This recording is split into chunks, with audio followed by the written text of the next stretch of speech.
Welcome everyone to In a Nutshell. It is that time of the month where we talk about everything that I read in the month of August.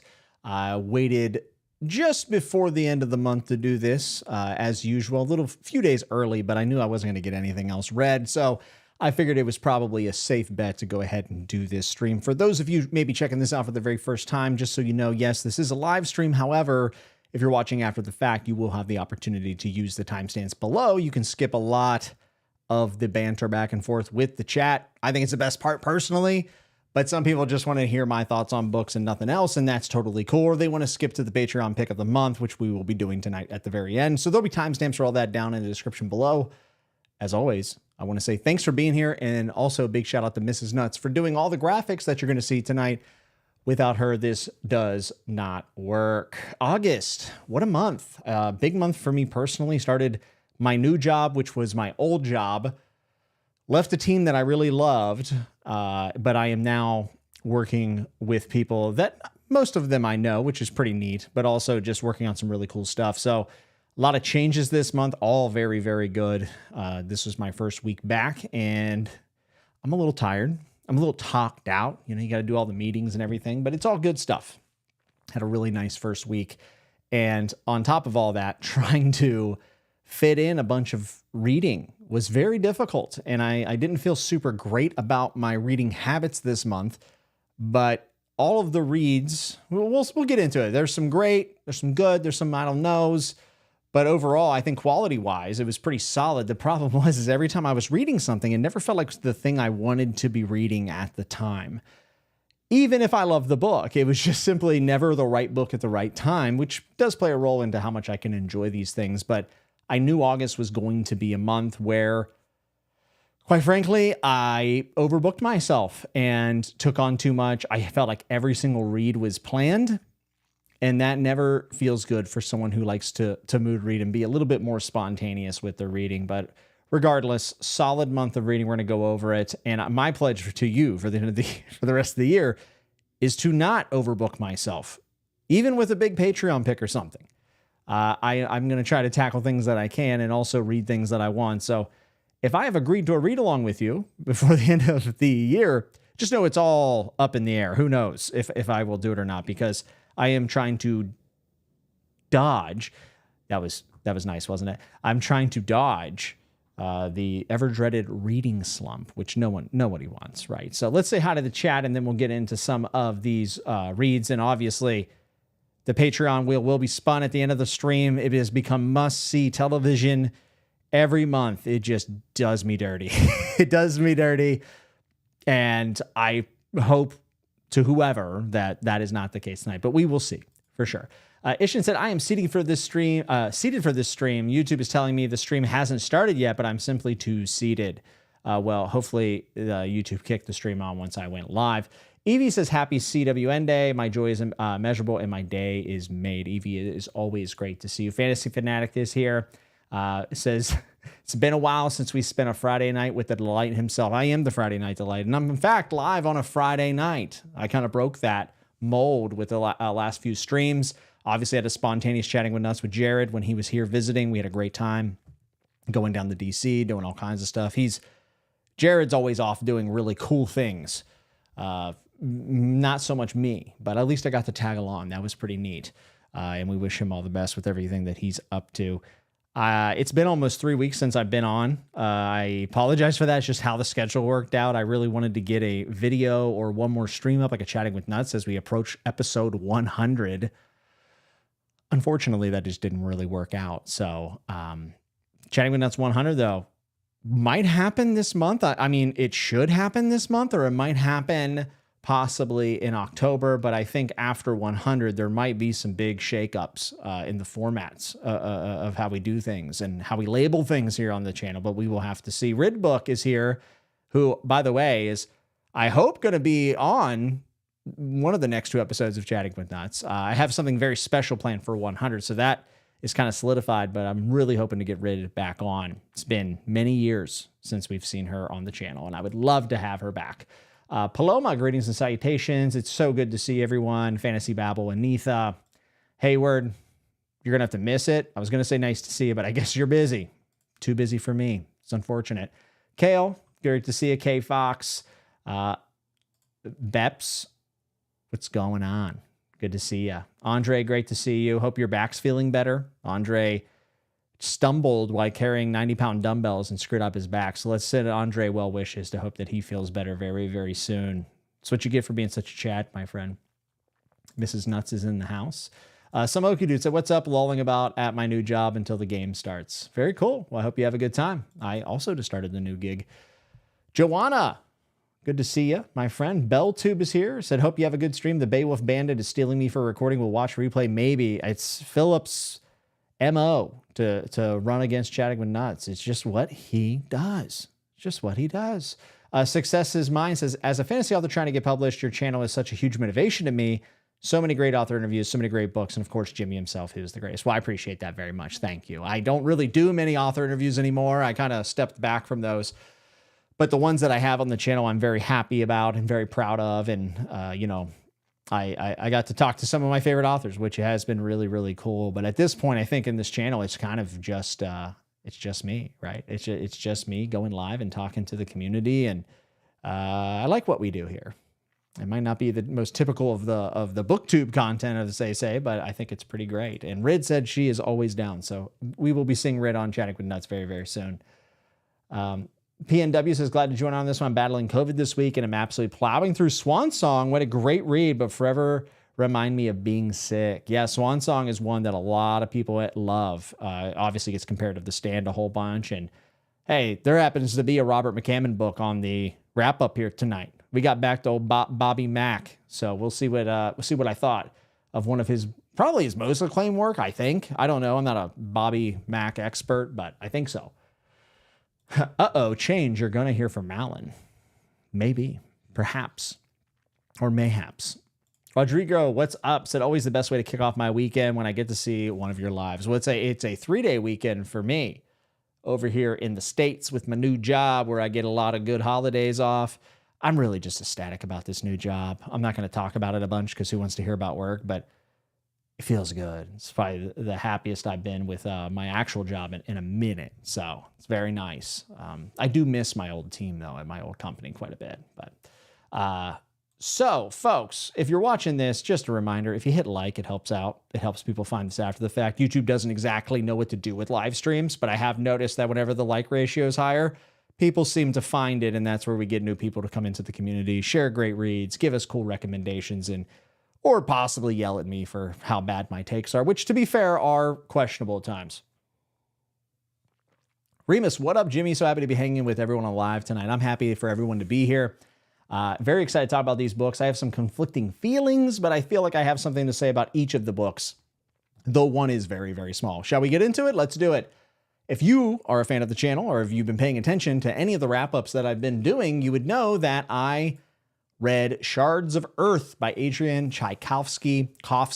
I don't know. I say his name wrong every time. We're going to call him AT for the rest of this stream because I don't feel like struggling my way through his name. But this was a buddy read with Jordan Levitt, UFC superstar, but also booktuber, and happens to be just a swell guy in general. I got out a little bit ahead of him in the buddy read, and I think I ended up finishing it about a week prior to him, but this is one that took me a little bit of time, but overall, just a really solid read. And everyone knows that I've been kind of going through a time period where I really want to be reading books less than 300 pages. Shards of Earth is not under 300 pages. It is almost double that. Not terribly long. The font was pretty big, so it was not a chore, but even with the size of it, and even though the beginning for me was a little bit rocky, which I'll talk about, Shards of Earth was very positive. I had a great time with this. This is kind of what I was looking for. I didn't necessarily want to be reading it at the time that I read it, which is unfortunate. I didn't know what I wanted to read.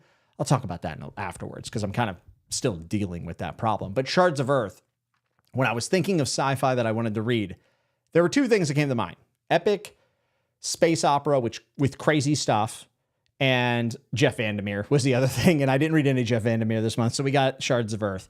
Final Architecture, book 1. Man, it is something else to see an author who is as prolific as AT and has some great books, some stinkers too, I'm sure. I've been kind of up and down with him. I would say mostly positive, though, if you had to take an average.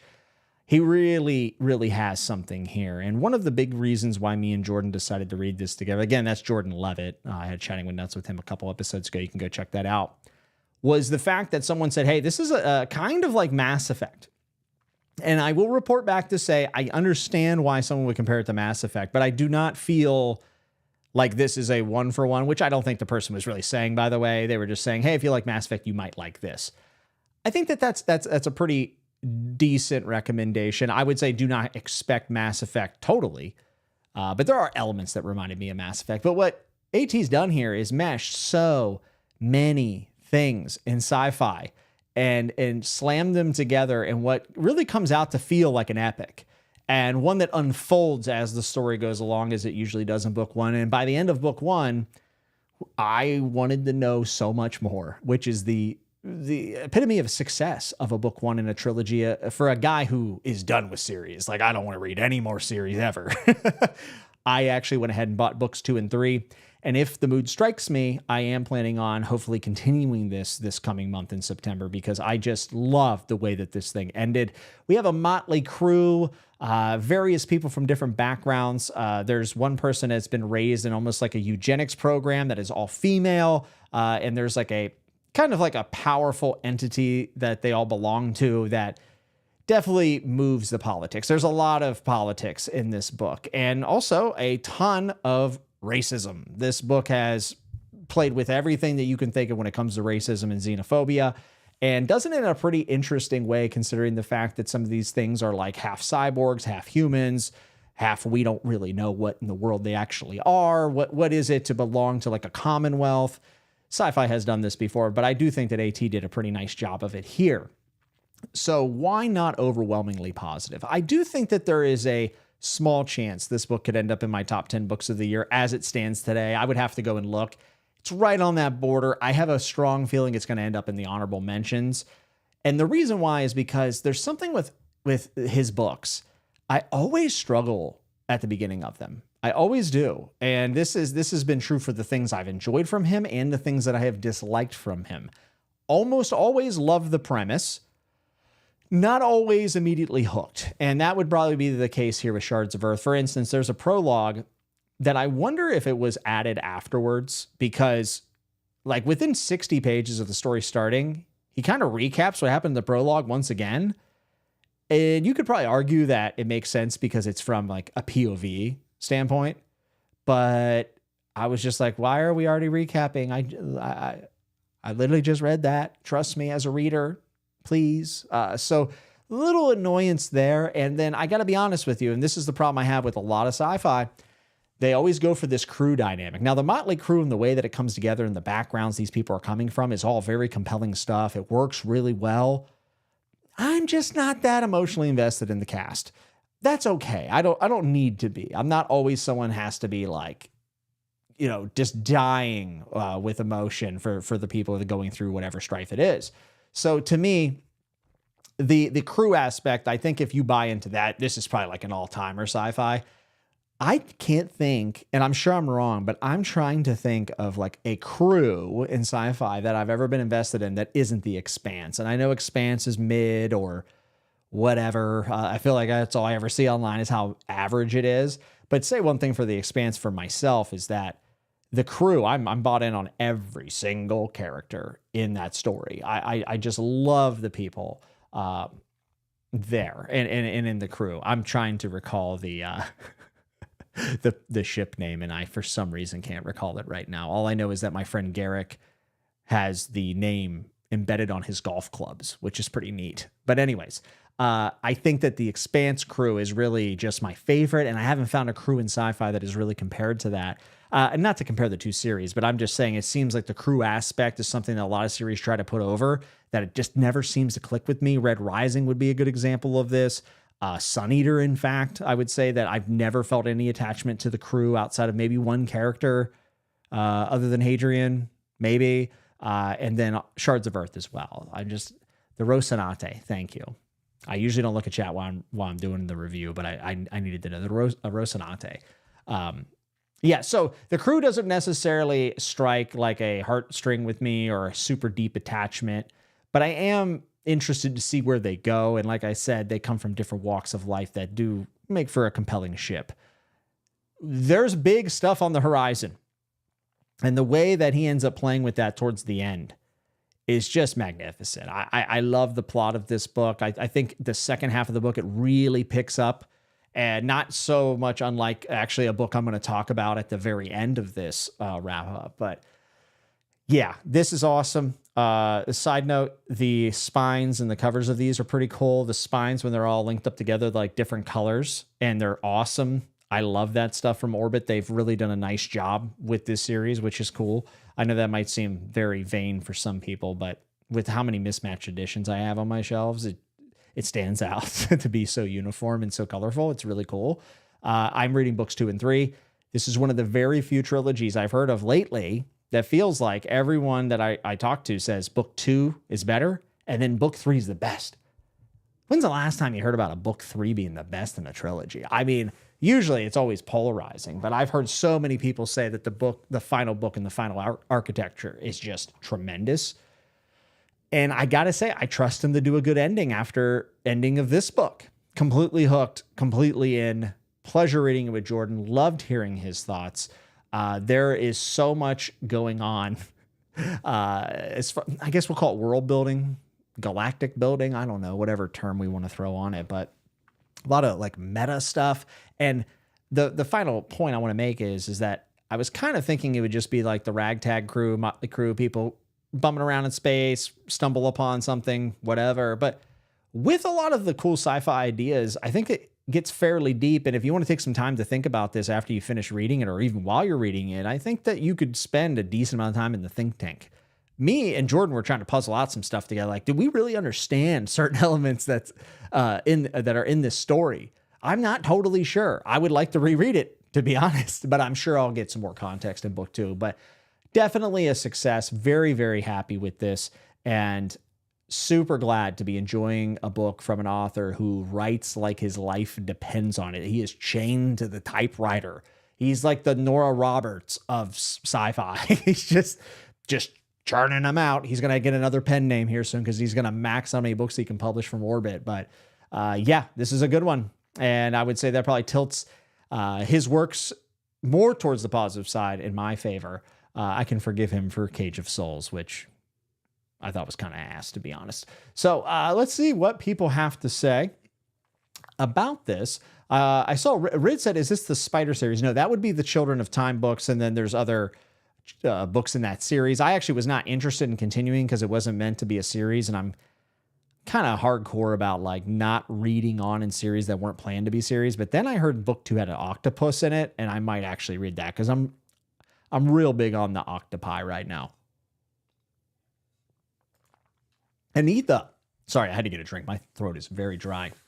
Anita said, best found family motley crew, in my opinion. So this is someone who's obviously really bought in on the crew dynamic.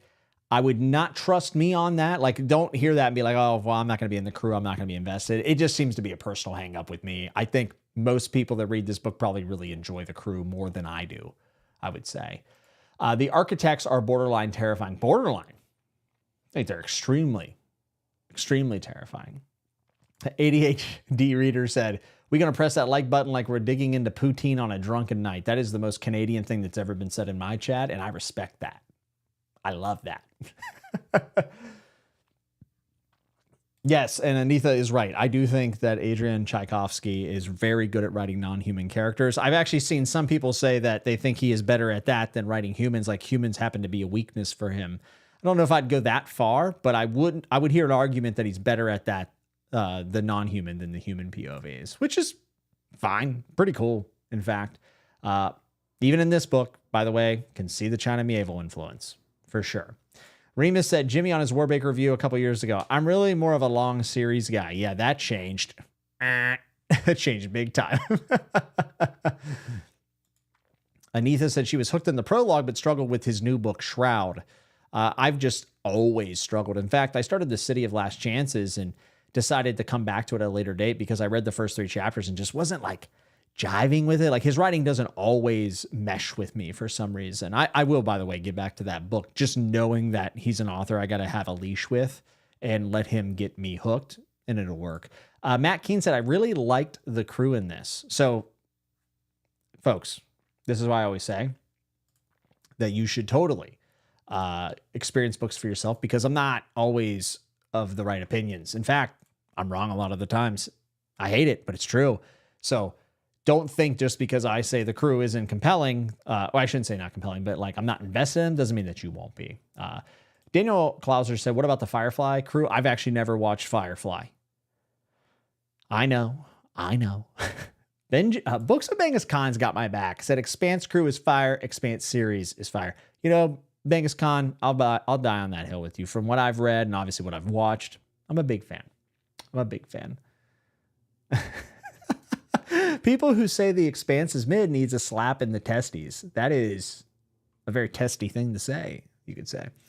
Lots of people say The Expanse is mid. Lots of people are wrong. Well, also, we can't ignore the fact that The Expanse is so popular that you're going to find every range of opinion on it, right? I mean, it's one of the more successful sci-fi series in the last probably 20 years, I would imagine. So Mindolin said, I think the audiobook helped me really like the crew. I did half of this on audio and half of this in physical. I thought the audiobook was great, but it did not do anything to make me appreciate the crew more. And I don't hate them. I'm just not emotionally invested. So Rid says, the Sun Eater crew is a definition of a skeleton crew because where is the meat?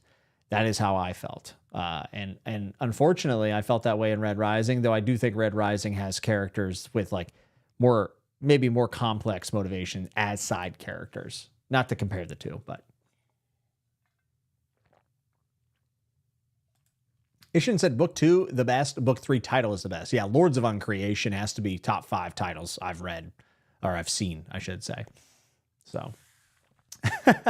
Tentacles are real hot right now. I think they were all the rage in like 2015. I don't know about anymore. So K Fox said, I love the crew, but I think I took book 2 for me to buy into it. Okay. So that's kind of encouraging to know that maybe there's more growth to be had going into the second book. I really, really like that. I'll put this back on the screen. I love these covers. I love the titles. I think he was just really cooking on this one. I think he got it. I know the man puts out a lot of stories, but there has to be ones where he really feels something. And I'd be shocked if this wasn't one of those series where he kind of knew, where he was like, you know what? This is going to be a slammer. I just get that feeling. How's it going, Marianne? Good to see you. Fantasy Fanax, I tried reading Tchaikovsky's Elder Race earlier this year and couldn't get into it. Might have to give this one of Children of Time a shot. So yeah, this dude, the thing that's more impressive about him than a lot of the other authors that are very prolific is the fact that he changes his writing style drastically between books and narrative voice and POV, choice. Everything about his books do feel pretty unique to a certain extent. Now, I haven't read enough of them to start picking up on like common themes and whatnot. I would say xenophobia has been in a lot of stuff that I've read of his, just like kind of inspecting it. But I think if you don't like something by him, you should not be put off. For instance, I didn't like Cage of Souls at all. And that was my first one by him. And I've went on to, Ogres and this, I would say I love. This is super close to getting the nut button, by the way. I'm only not giving it just because I'm trying to save it for like the best of the very best, Evie, Final Architecture combines space opera and eldritch horror so well. Glad Chai Guy is breaking your anti-series stance. Evie, thank you for the 5 spots. Very generous. You don't have to do that at all. But yeah, eldritch horror, absolutely. I mean, some really downright creepy stuff and just like kind of far out stuff in this one. Mieville influence, like the sound of that. Yeah, I mean, it's very clear that he is a huge fan of China Mieville. I'm pretty sure he's actually mentioned that before too. I could be wrong about that though. Mitch said, do you like the crew in the Fast and the Furious franchise? No. Jimmy, tentacles are having a comeback and you know it. Maybe it's time. Maybe it's needed. I don't know. Fernando said, have you tried Lovecraft? He really loved his tentacles. I have not read any H.P. Lovecraft. I've seen a bunch of stuff with Lovecraftian horror, stuff that was inspired by him, but I've never read him himself. So, and Anitha agrees with me that the titles and covers really match this. Yeah, it's pretty great. Beans, me after reading Berserk Golden Age. Tentacles? How dare you, sir? How dare you? Oh, my goodness. Matt Keane said it would be expensive, but I'd love to see a movie series on the big screen based on these.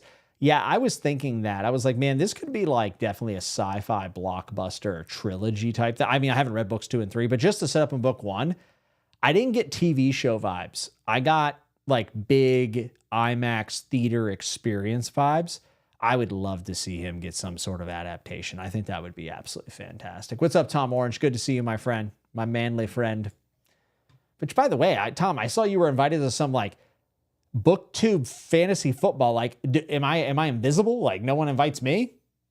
Is my jawline too strong for you? Do I intimidate you, Tom? No invite. I'll remember that. I'll remember that, Tom. It's like all my favorite people are here tonight. Overly Average Ben popping in to say hello. Had a video about George R. R. Martin, which, you know, I'm very grateful for because I'm at the point now where I can't even like discuss how stupid a lot of the discourse is around the series and George. Ben did it for me, which I greatly appreciate, Ben. Love the video very much. Evie says xenophobia and revolution are his two biggest themes, the wider world to the individual level. Yeah, definitely. Definitely revolution for sure. Shall we go to the next one, which is a Patreon pick? It was actually the first Patreon pick, and it was so short that I picked another one and then got slammed with a Mark Lawrence book, which nobody, you know, I hate to see that. But let's talk about the first one, which is The Crypt of the Moon Spider by Nathan Ballingrud. I probably said his name wrong. I didn't know what the author's name was until just now because I didn't really think about it too much.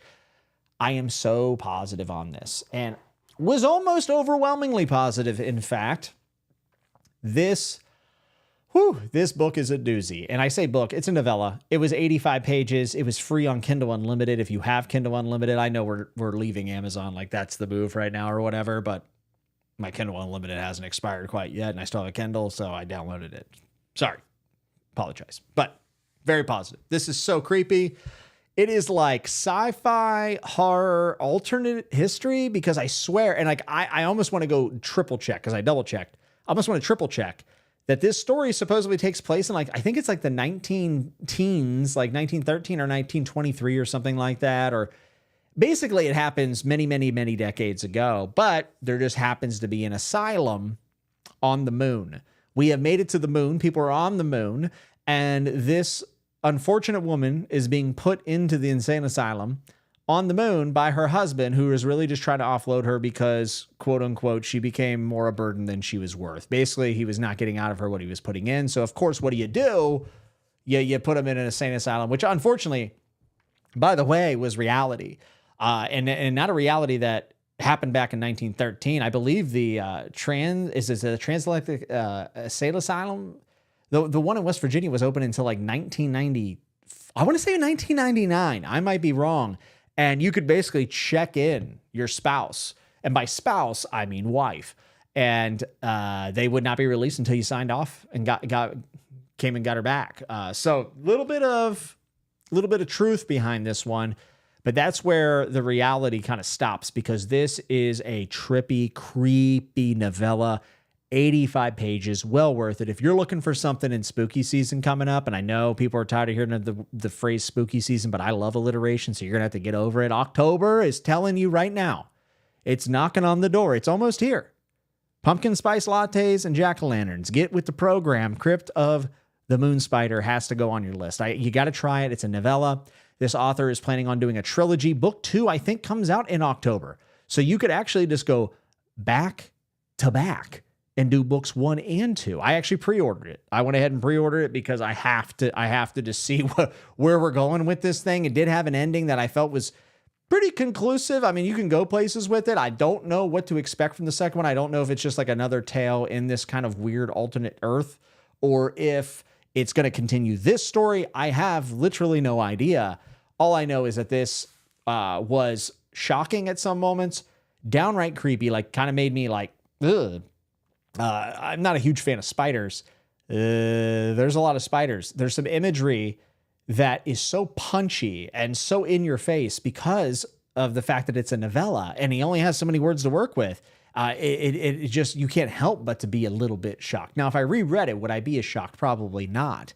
But I just thought some of the descriptions were so matter of fact and on the nose that you'd just be like, wait, what's happening right now? The spider's coming out of what? Very neat. Very neat. There's some lore about the moon spider and the acolytes that were on the moon. And then they want to harvest the webbing, the silk. I mean, it's some pretty wild stuff. The reason why this doesn't get an overwhelmingly positive is because he went really big for the ending. And I like the ending, but I think it's a little messy. I think it's a little bit like the final lines are great, but the way we end up getting there, like literally the last chapter, which is I think chapter 5, there's like 5 chapters. It just, maybe I should reread it and give it another shot, but it felt like he had a really good sticking point, but wasn't so sure how to get it there. And I just don't think it worked completely. So for the ending feeling a little, maybe, I don't want to use the word rushed for a novella, but kind of rushed and a little bit messy, I bumped it down to a very positive. I would be giving this, a very favorable rating. I'm obviously recommending that you try it out for October if you're looking for some horror reads. It's going to creep you out a little bit. Some of the stuff's kind of hard to read, the way that people are being treated. Obviously, there's rampant misogyny / sexism, which is pretty hard to stomach. But there are flashbacks also that are very, what's the word I'm looking for? Shaky in a good way, where like, are the memories this person's having really their memories? And I'll leave it at that. It's an 85-page novella. You got to go try it out. That's all I got to say about it. Just an absolute surprise. A wonderful 85-page novella that you could read in an afternoon. When I started reading it, I just simply couldn't put it down. I loved it. It had a creepiness that I don't know if I've really experienced in reading. In movies, yes. Not so much in reading. So, fantastic. Definitely give it a shot. Novella number 2 comes out in October. Would love to see what people have to say. Samoki Dude said, I read The Strange from Ballingrud, liked it, but I found he tried too hard to be profundity, emotional impact when there wasn't enough depth to the story. I don't think that there was a lot of that here just because it's in the short form. I mean, there were some decent sentences and stuff, but it wasn't really anything that was over the top. Like I guess I never felt like it was trying too hard, but maybe other people might feel that way, but not me myself. So, also real quick, Ben, I have no fantasy tips for you, unfortunately. If anything, I would do whatever I don't do is probably, or whatever I do the opposite would probably be the best thing. Annette said, you should try his short stories. He's one of my favorite authors. He also has a Western sci-fi novel. Okay. Knowing that he has short stories, so this is an author now kind of bumping up the list. Paloma said, God, too many spiders on the screen for this arachnophobe. Eek. Blame Mrs. Nuts. She went crazy with the spiders. I tried to pull her back. I couldn't do it.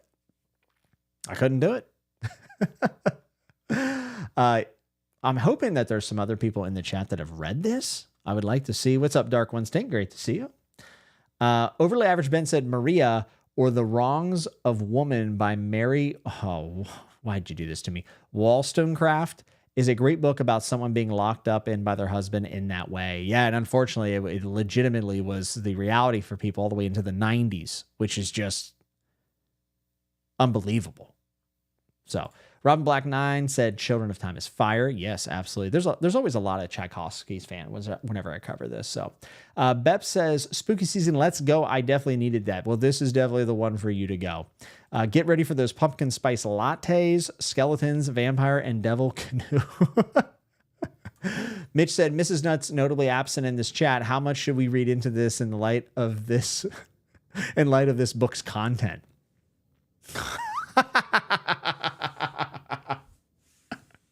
Well, I am from West Virginia. Adam, thank you for the pick, by the way. This is Adam K's pick. He's here in the chat. So glad you enjoyed it, Jimmy. I'm thankful to you. This was such a out of left field, not something I would have picked up. So glad that I did. And this author's going to write more novellas like this. I'm down, and also for the short stories for sure. So, yeah. You had me at spiders coming out of what? I know. Ladies and gentlemen, we're joined by celebrity Jared Henderson from Substack and YouTube. You may know him as Plato's Mouthpiece, and also the mystery guest on the last episode of Chatting with Nuts. The only ever, other than Alan, back-to-back guest on Chatting with Nuts. Jared, it's great to see you, my friend. Hope the new car's treating you well. Not really, though. Red said the spider goddess from Dagger and Coin made it to the moon. Great reference. The fact that anyone's making Dagger and the Coin references just makes me a very, very makes me a very happy reader, for sure. Jared said, I have a variety of high-powered lawyers at my disposal as Evie has threatened him with legal action on behalf of Bookborn. This should get pretty interesting. Keep your eyes on chat. Watch this space. Paloma, this Nathan Ballingrud section is making me need to lie down because of the spider trauma. All right, how about this? I'll take it off. That might help. I actually had thought about, like, maybe it isn't the best idea to put spiders all over the screen, but we did it anyway. So Paloma, I do apologize. Jared said, I added Wolf Hall to the patron wheel. I'll get in his brain somehow. If Jared's a part of the Patreon, what are you waiting for? I mean, if superstar, mega famous Jared Henderson can be a part of the Patreon, you got to know it's worth. This is a terrible commercial. Yeah, Wolf Hall is on there. Honestly, Jared, I wouldn't mind if it won because I've already read half of it. So cut in half, and that would be a decent sized Patreon pick. So good luck. I hope you win. I really do. Also, Jared spun the Patreon wheel while he was here for the in-person Chatting with Nuts, and he drew The Night by Gene Wolfe, which is unfair because it's a book he already wanted to read. But we need to pressure Jared. So I want you guys, I want to weaponize my audience to harass Jared Henderson in his comment section to read this Patreon pick. We cannot let him get away with not reading it. He needs to read The Night. You all know this. Will my channel get deleted for using the words weaponize my audience to harass? I feel like that's not a good look for me. Matt, you are so right. It is moon spider horror the way it ought to be written. So true. Holly said, I'm looking for creepy books that aren't super violent. Skip this one. The climax is pretty overtly violent. I don't think this would be the one. Maybe I should have said that. So, just saying. A diamond in the sea of zirconia, some might say. Would that some be George Railroad Martin? I think so. Adam K says, The Strange is the Western sci-fi novel set on Mars, uses a similar alternative history setting as this book. Okay, I'm all in. I love Westerns. I love sci-fi. Let's mix them up. Western horror is something I was very happy with Alex Gratian's book, Red Rabbit. So I'm all for the weird mashups for sure. If you buddy read the rest, I would be down. I assume are we talking about the Tchaikovsky? Or are we talking about these novellas? Because I'm reading the second novella when it comes out in October. I mean, I assume it's gonna be short. If he bait and switch me, if he bamboozles me and drops like a 900-page book, I'm gonna be pissed. I'm gonna send him hate mail for sure. Plato's Mouthpiece. Yeah, I thought that was a pretty good one. Jared might actually use that. Might be his new like Twitter tag or something like that. Zelia Green says, Egg Sack, read that and you will never be the same. Also devouring everything Ballingrud wrote. Okay, so this is someone who's clearly well-known and popular, and I just didn't know. Which is kind of fun, you know, being in the online book space, being in the community. I mean, I know I read a lot of fantasy and sci-fi, but I do read other things. So interesting to find an author who has a following that I only had heard of it last month. Like, that's what makes reading still feel like very magical. My new car is great, thank you. That's unfortunate to hear. I'll update everyone about The Night the next time I'm on CWN. Well, that's in 2026, brother. Maybe 2027. I think the people have had enough of Jared Henderson. Though Jared did just get a haircut. It looks great. It looks fantastic. Tony said, Jimmy, would you recommend I read Memory Star and Thorn or Malazan after I finish Rumble of the Elderlings? Tony, my suggestion is based on what you want. Are you still looking for, like, you know, I would say a more vintage 90s or earlier feeling fantasy? Like, are you looking for that big, epic, couple characters, tight over the shoulder, familiar feelings, more of the same? Then I say Tad Williams is the way to go. Now, I'm not saying that Realm of the Elderlings is the exact same. Not at all. But I'm just saying that Memory, Sorrow, and Thorn is very much familiar. If you're looking for something to kind of like blow the doors off your taste buds, I think that Malazan is the way to go. And the great thing if you do Malazan is you'll know fairly quickly if it's something that you're willing to have patience for or something that you want to throw the towel in. I know everyone's going to tell you got to at least read the first 2 or 3 books or whatever, but you don't have to do that at all. I think Gardens of the Moon is pretty great, in fact. So that's not a great recommendation. Like, I'm not giving you an answer, but you should have known from the perpetual fence sitter that you weren't going to get a straight answer. Am I right or am I wrong? But either way, Tony, come back and let me know which one you choose. I would be super interested to see which one you go with. Someone clip that. I don't know. Finally, Jimmy is using his popularity in the right way. Am I popular?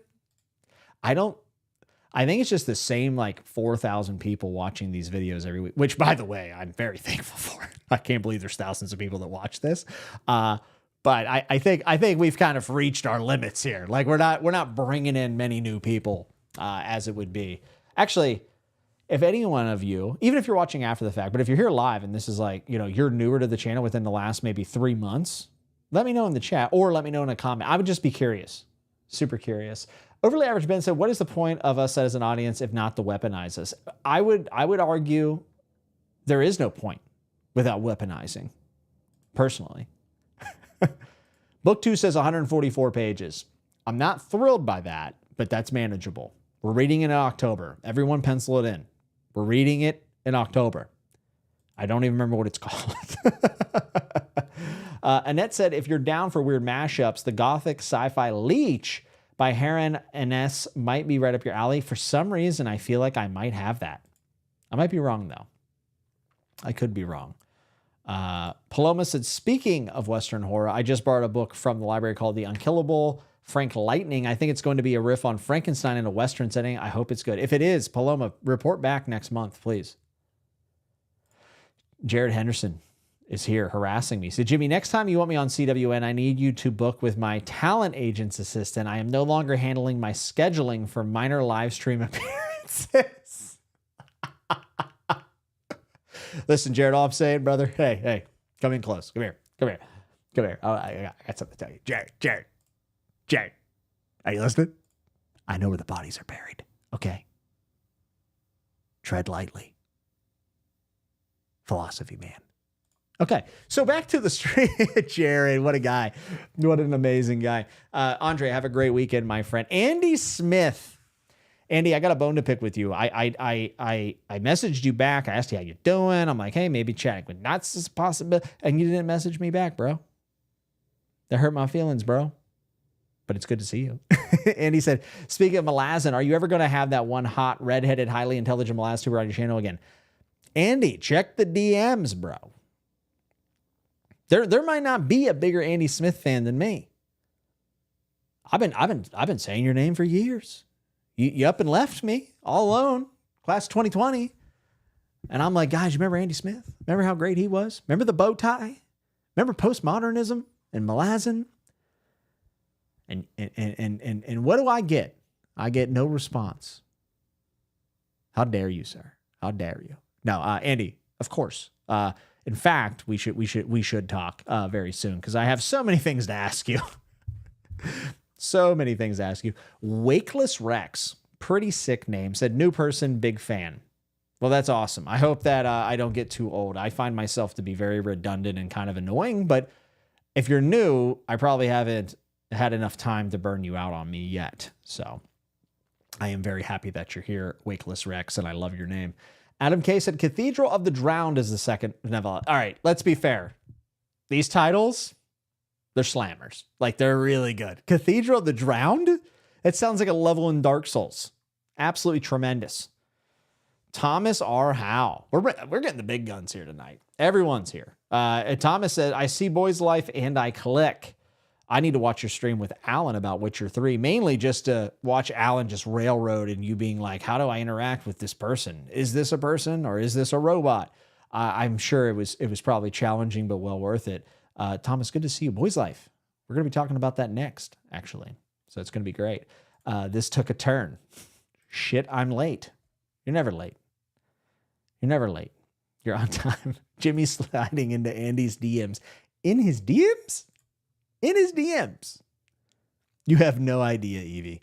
Yeah, Andy Smith has been getting some risque pictures, let me tell you. All right, so let's hop into the next book before this gets too out of control. Boy's Life, which, by the way, I want to just say thanks to tonight's sponsor, which is Buc-ee's. Get bucked or get Buc-ee's. It's up to you. Thanks for sponsoring the stream. Boy's Life by Bobby Mack, Robert McCammon, a.k.a. Stevie King Jr., a.k.a. actually a better writer than Stephen King, in my humble opinion. I know that's controversial. Even though I like to stand more than Swansong, I do think when it comes to the pen and the pad and the prose, I think that Bobby McCammon does something that a lot of people aspire to do, and that is connect with a large range of readers, and that has never been more evident than obvious than in Boy's Life, which, in my opinion, did live up to the hype. Again, this is not a book that I had planned really on reading. It wasn't at the right time, I would even say. But my good friend Kev, shout out to Kev. He just also got a new job. Shout out to him. He was accidentally removed from the Patreon pick last month. I felt very bad about it. There was a hiccup in the system. He wasn't included.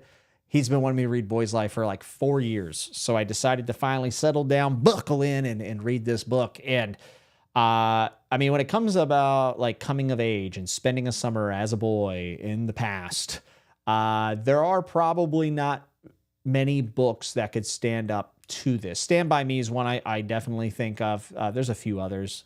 Ironically, I thought of The Goonies a little bit. Boy's Life does have a certain level of reality that even if you weren't like a boy growing up in a couple decades ago, I think that you can still connect with as a kid, no matter, you know, what gender you are, when you grew up, where you grew up. There's some universal truths.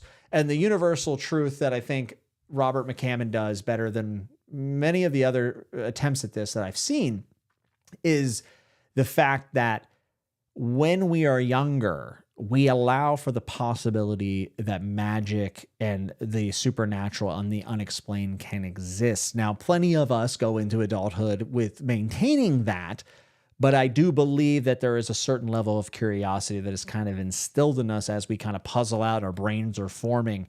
And Boy's Life highlights that in a way that is just really magical. I mean, magical is probably one of the words I would use to describe this.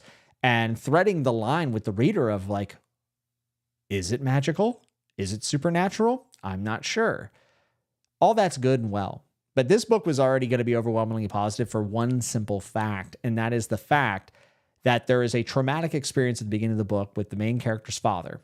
And the main character's father bears that burden almost the entire story. And it is so good to see an author take the time to actually address and display the impact of something like this happening to an individual, not a child, an adult, and just how it can wreak havoc on the psyche and make you kind of doubt everything that you know. It can literally haunt you. And the way that he just kept it in the purview of the reader the entire time, and then ended up meshing it with the plot, and then ending it with, there's like a resolution to it and everything, and it all kind of ties in beautifully, which is so weird because there's a lot of like snippets, like you're almost jumping to event over the summer or whatever. And yet there's this through line of what they experienced at the beginning of the story. And to be honest, it's a mystery. It's a mystery with a whole lot of moving pieces, and it's all revolving around this like smaller town. And it's just so beautifully woven together. I think that this is why this book felt so incredibly paced. I think he nails sentences. Like the dude's pen was on fire when he was writing this. I really think that. And for me, this is the great example of the coming of age. The only complaint I really had about this book, and this is something that might not bother everyone, but there is the trope of like the magical old black woman. And this is a stereotype that has been like prevalent in Hollywood forever. It's a trope. And it is very much in the backbone of this book, but I actually think Robert McCammon goes with it to a certain extent and takes it to a place where he's almost making a little bit of a commentary on it and doing it in a way that is way better than when I've seen Stephen King do it, who I mean, Stephen King, that's his favorite trope in the world. That trope has grown very tired for me. and a bit much. And at times even a little bit lazy, but I don't think that Bobby Mack used it in the way that many of the other people have used it. And he actually really highlights like the Black community in this small, like Southern type town. And for me, I think that they end up adding, like that community ends up adding so much to the story that actually ends up relating to the experiences of the young POVs. So all of this to come together, what I'm trying to say is like the dude did it. He brought so many things together. He even used tropes that I'm tired of or I don't have much of a taste for and was able to make it work. And to me, Boy's Life is probably like the coming of age novel to me. And with that said, first off, this is going to get the nut button for sure. So Bobby Mack, congrats. Nut button, probably the biggest accomplishment a writer could have in their career for sure. But I think I'm good on coming of age stories after reading this. Like when I finished this book, also the ending's tremendous. The ending is so good. So stinking good. But by the end, I said, you know what? I think I'm good. There was a little bit of hesitancy with this story for me because I've been a bit burnt out about like the good old days. Let's go back to the good old days. And sometimes that can be a lot of fun. Like 11/22/63 highlights like a lot of the problems back in the 60s, but also a lot of the cool stuff. The root beer float, they knocked the cream off the top. It was like 5 cents. That was pretty cool. But I like just another story about like, remember we were kids, dude? It was so much simpler. It was awesome. Let's go back to that. I don't relate. I actually have no interest in being a kid again or being in high school again, whatever it might be. And these stories have kind of grown tired on me over time. And I was very hesitant about the story. And I said, it's just going to be another one of these. And I've seen it before.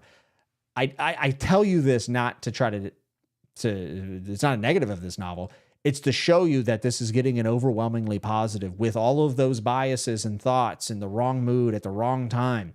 And I'm still giving it overwhelmingly positive and would be very, very shocked if it didn't make my top 10 books of the year. I was pretty much in this book the entire time. There is a scene with a monkey in a church that is so outrageous and so, I mean, kind of funny, but also just like it's cinematic. Like I would love to see it on the big screen. It would be so crazy.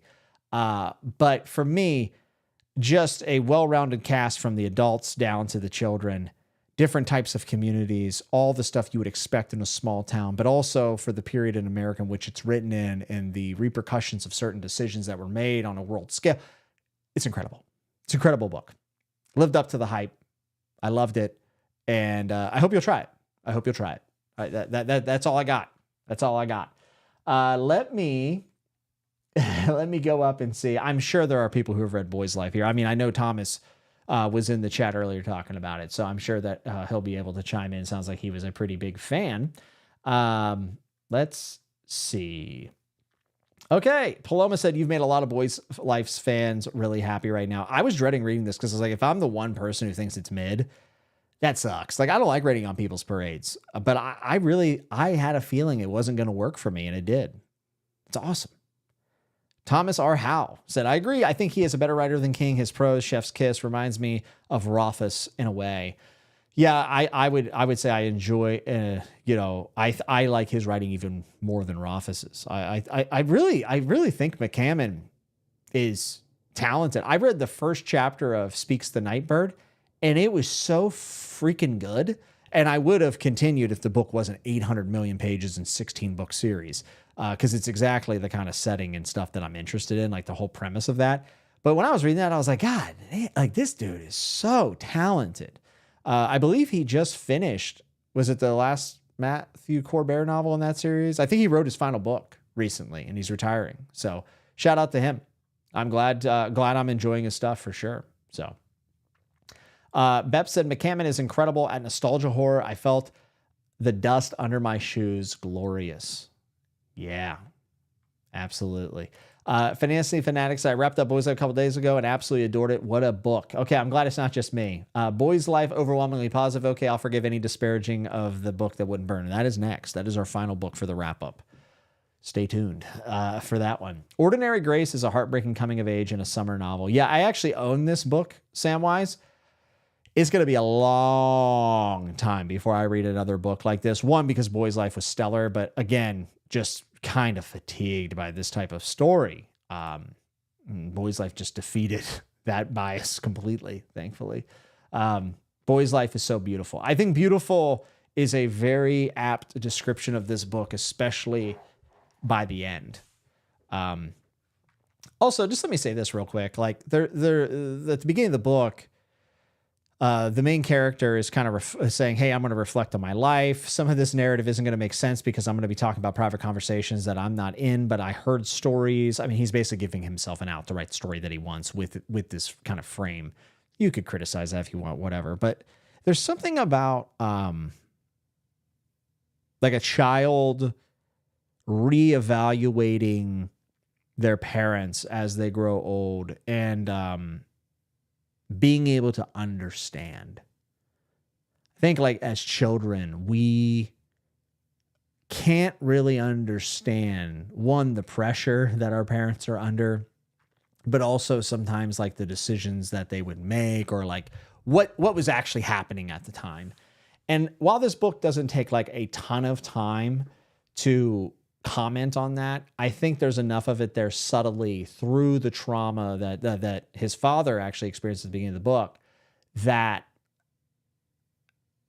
I think that's like one of my favorite parts of the book, like to look back and to understand. It's just something I can relate to. I think most of us can relate to. We spent a lot of our teen years probably being mad at our parents, not understanding our parents. Why can't you do whatever? And I think after a certain amount of time, depending on the situation, of course, we can look back and not just understand, but have empathy for and kind of, I don't want to use the word forgive because that's not the right word, but just understand what they were thinking, what they went through. And that book kind of rang that bell in my head. And I think that goes a pretty long way with me as a reader right now. So Thomas said, yes, amen about magic. As kids, we don't have that weight of responsibility in the sense of the real world. Yeah, mortgages, they're rough, man. Overly Average Ben said, oh no, don't make this book sound great. It's so long. So I got to tell you, Ben, it didn't feel long.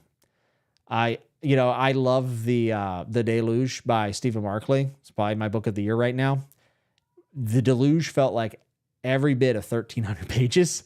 Boy's Life went by in a breeze, in an absolute breeze. I would love for you to read it. I would be curious. It is very American. So I would be curious, like how someone out, like if you're in the chat and you're not from America, I would certainly love to hear people's perspectives. Because, for instance, like I've seen a lot of people who are not living in America not really enjoy 11/22/63 by Stephen King, and a lot of times they're like, yeah, I just don't care about that stuff. Whereas for us as Americans, it's kind of ingrained in us to at least think about the JFK assassination at some point in that time period of America. So Samwise said, I've never been interested in this book, but dang it, you may have sold me. I really almost blanket recommend this to most people. I think 90% of people I would recommend this to. I second all your thoughts, Jimmy. Anitha said, I called it. I said Boy's Life would be the book of the month and Shards of Earth would come close. Yeah, you're right. You're right. All right. A lot of people are going to be picking up Boy's Life. Now I'm nervous. Now I'm like, did I overpitch it? I don't think I did. By the way, I found I wish I had it. I actually picked up a first edition of this. I found it at a used bookstore in DC, and it's just such a vintage cover. I love it. It's so cool. Ramus said, I ended up reading Boy's Life at exactly the right time in my life and appreciate it to the maximum extent. Over a decade later, it has a really special place for me. That's awesome. I really love that. Overly Average Ben said, I don't think you'll find many fantasy nerds who want to go back to high school. What?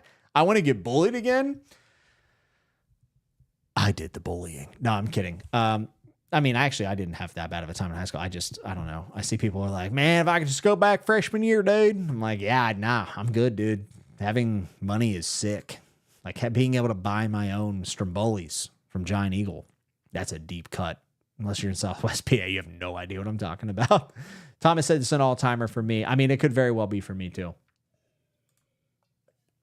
The coming-of-age novel, Holy, that title remains under Stephen King's It for me, so now I have to read this. I think this is better than It.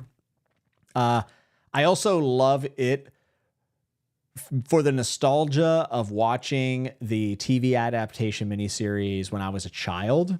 Like it was honestly like one of the biggest pieces of media in my childhood, which I know is kind of messed up. And then the experience I had with the book when I was young, like terrified me. It like lives in my brain. I've talked about on the channel before. I think it has plenty in it that I'm not a big fan of. I don't know if I would cut much out of Boy's Life at all. So for me, I think this is much better than it. I hope, I don't know. I think that's true. Yeah, the bees and the monkeys. There's just so many preposterous things. Again, from a kid's perspective, you feel like all these things are actually possible. And then you realize that like crazy stuff like this, like Harambe happened. Like it can happen. It can happen. Paloma said, I don't want to be a kid again. In high school was a nightmare, but I do understand the pull of nostalgia. It's a recollection of the vibe for me, not actually wanting to go back to reality.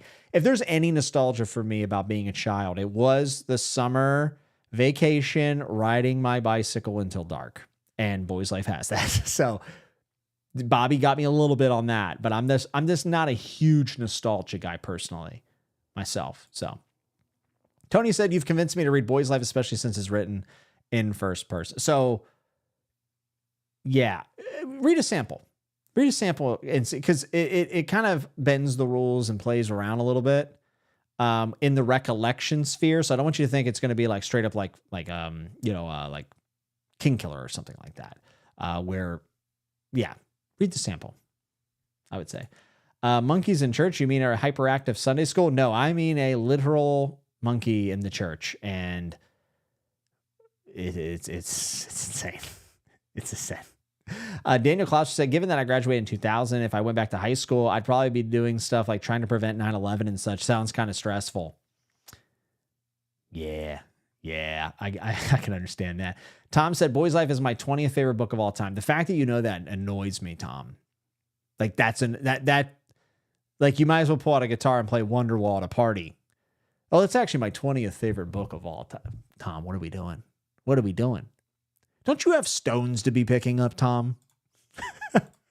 Benjamin said, I love the first half, but sort of petered out for me. Likely a me problem. No. So, okay. I love seeing someone else's perspective. I do think the book starts out very strong, but there was something with me where like, maybe it's how fast I read it. I read this pretty fast for the pace that I've been going at this year. Probably the fastest I've read a book this year. That isn't like 85 pages long. So maybe it has something to do with it. I wasn't really in the mood, but I'm actually glad to see. I've only seen praise for this book. By the way, the lovely Mrs. Nuts doing some props. This is the first edition of the hardcover. I don't know if you can see it.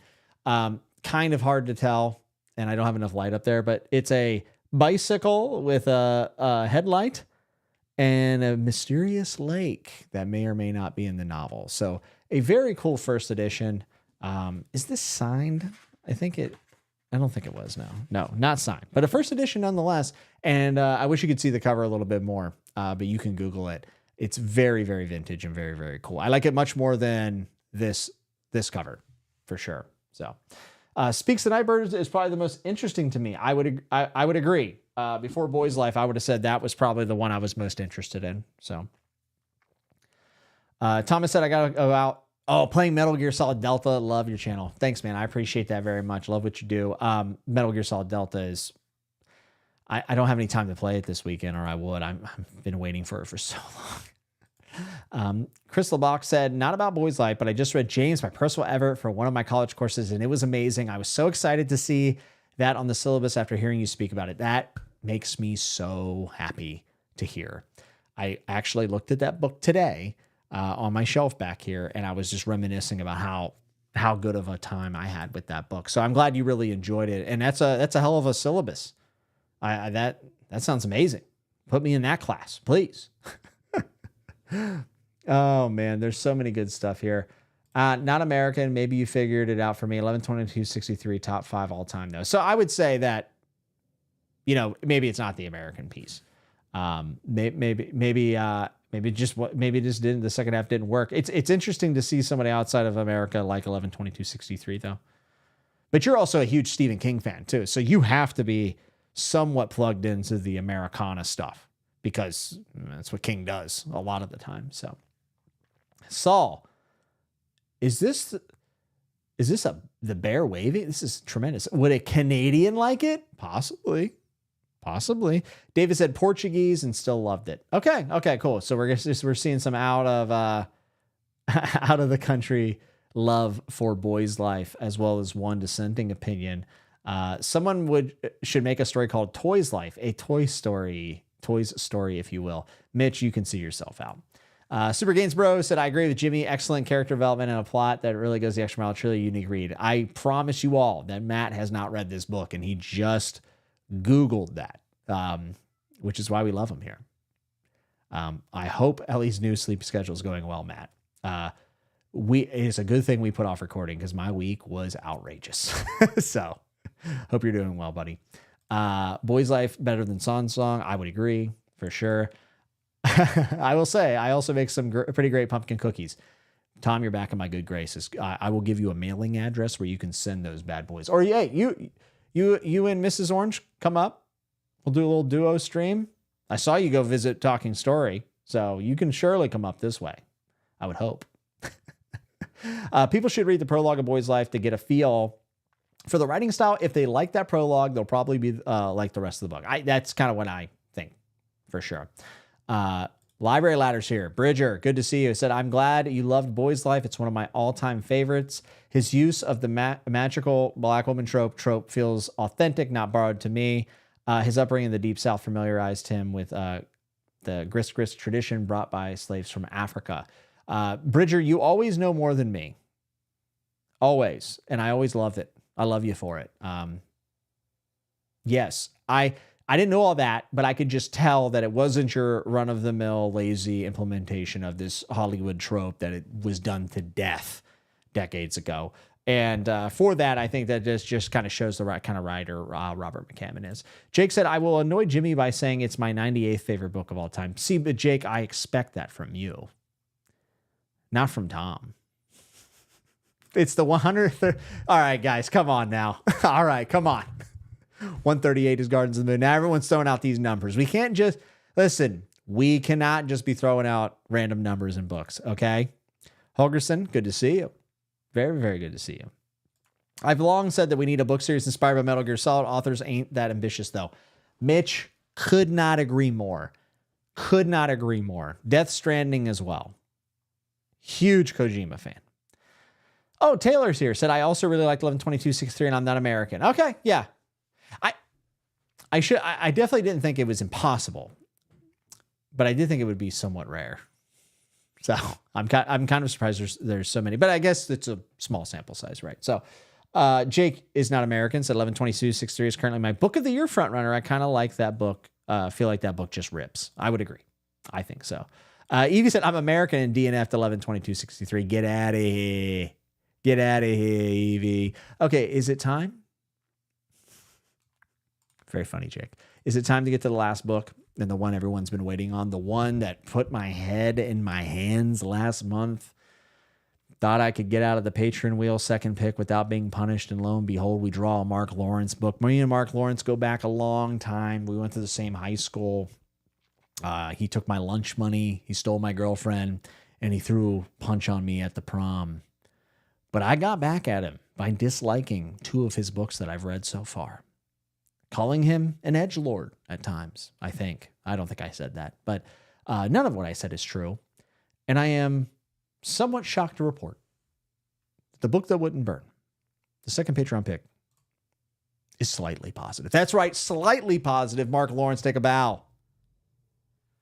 That would have been a good time to use the applause soundboard. I'm going to do it now. Let's do that again. Mark Lawrence, take a bow. You know, like Brian Lee Derby says, we'll remove that in editing. So, okay, the book that wouldn't burn. This is a story about a girl and a story about a boy and a bunch of other characters, side characters, that are all involved in this library that is a labyrinth and in itself also a character.